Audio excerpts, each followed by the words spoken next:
single day I'm gonna make something great. That's my way. Every single day I'm gonna make something great. Good morning mga ka-forehead. So this is the day! Andito na yung Removables. Ko-coffee muna kami. Bumili si Joseph ng coffee. Ayan na! Hahapuin na yung mga yan. Sobrang aga namin nagising.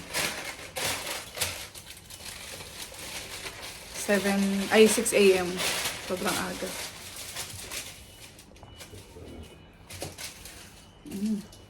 Is it toast? Thank you. Yeah, I think it's better. Not strong.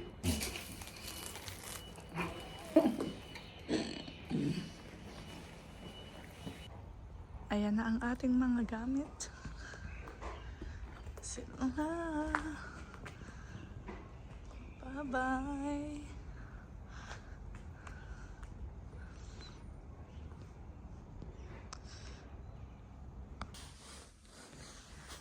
Yan, empty na dito. Babalikan namin yan. Wala na, mamimiss ka ta.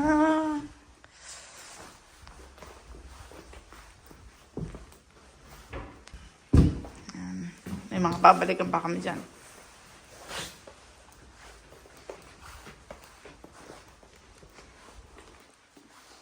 Yan, almost full. Oh.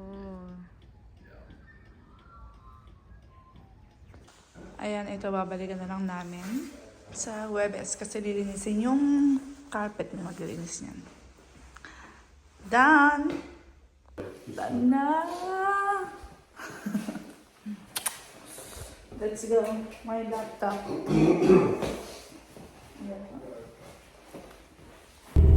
Papunta na kami sa bagong bahay. Ayan, tingnan mo. Overload. Let's go!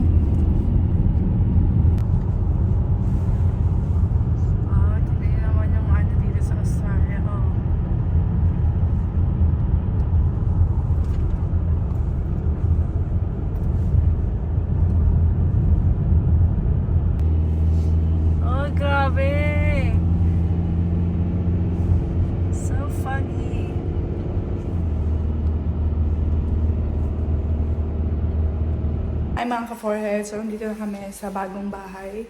And kasunod na rin namin yung truck. Andun na yung truck. Kasunod namin. Ayan na. Ayan, unti-unti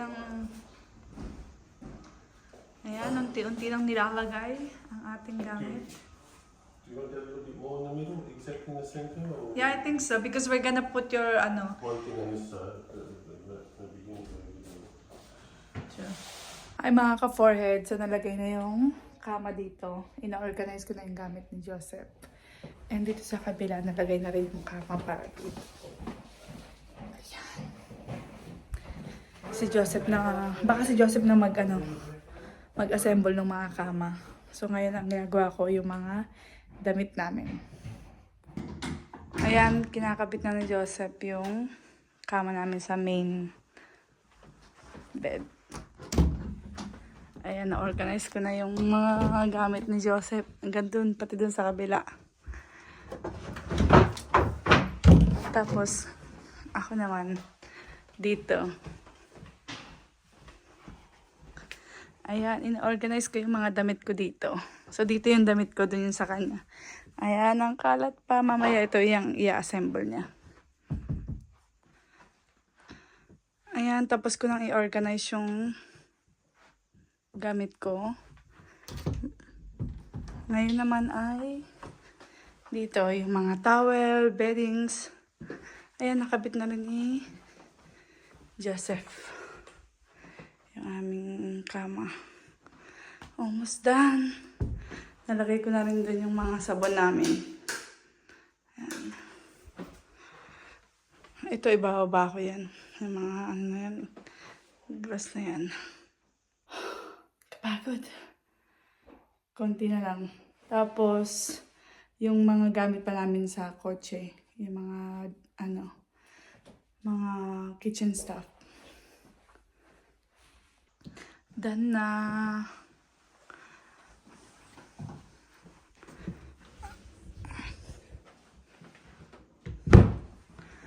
Almost finished, darling.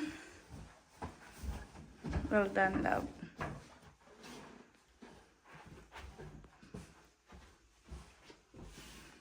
Now, dito naman tayo sa pantry. Yan, ina-organize ko. And si Joseph, inaayos konti yung lagay ng TV doon. Sa Wednesday, i-deliver ang ating gas stove. At saka yung dishwasher rack. Dito, nakalagay. So, ayusin ko muna to. Anong oras na ba? 5:30 na. Maya-maya magdi-dinner kami. Tapos continue ulit mamayang gabi pagbalik namin. Ay, kapagod! So, ayan na ang ating pantry. Ito yung mga baso namin. Tapos yung mga kaserola. Yan. Konti na lang. Kapagod. Ayun, nalagay ko na yung coffee maker ni Joseph. Tapos, dito yung ating toaster. Whew!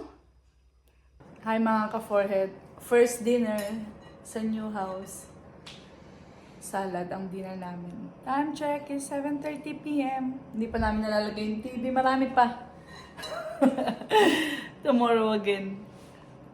Hi mga ka-forehead. This is our first night here sa aming new house. Alam niyo ba, naligo kami ni Joseph. Walang hot water. Sobrang lamig. Diamond go.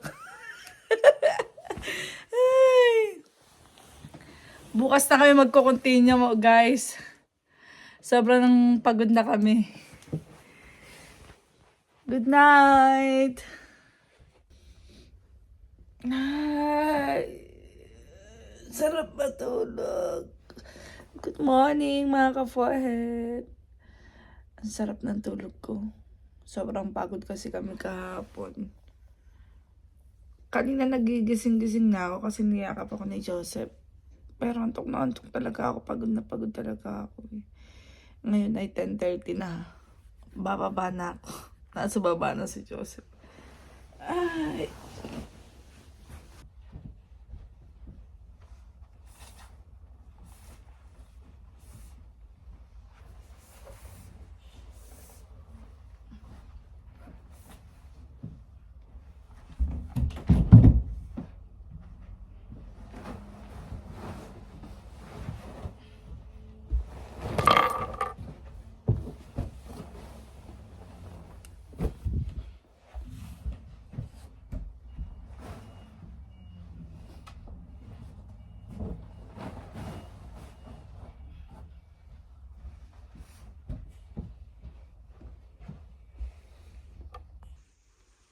Ayan, kinakabit na ni Joseph. Ayan, nakabit na ni Joseph ang ating second bedroom. Ang tagal niyang ginawa yan. Yan yung bedroom namin dun sa apartment. So, ayan na ang ating second bedroom. Nagawa na. Ayan. Perfect na perfect para sa ating bisita. And, naayos ko na rin tong cabinet. Nalagay ko na rin yung mga sapatos ko, boots. Ayan. Ayan. And, ayan yung mga coat natin. Ayan mga ka-forehead, na-install na ang ating dishwasher. Ayan, ang ating oven. Gas stove. Tsaka exhaust fan. And ito, na-install na din. Kasi, ganun lang siya dati. Ayan, yan. Na-install na din. And, itong heater, na-install na din. Doon naman tayo sa taas. Itong heater sa second bedroom, na-install na din.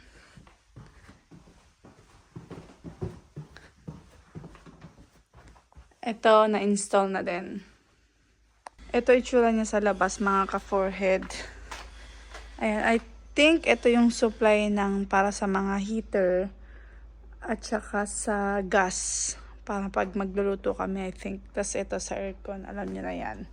So, unti-unti lang, hindi pa ganun ka-okay. May mga gamit pa kami doon sa dati naming apartment.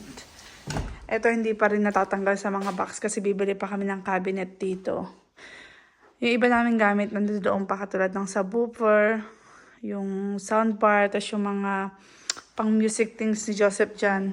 Yan, hindi pa naayos. Ito mamaya ikakabit ni Joseph. Bibili kami ng ng mga pang-hook.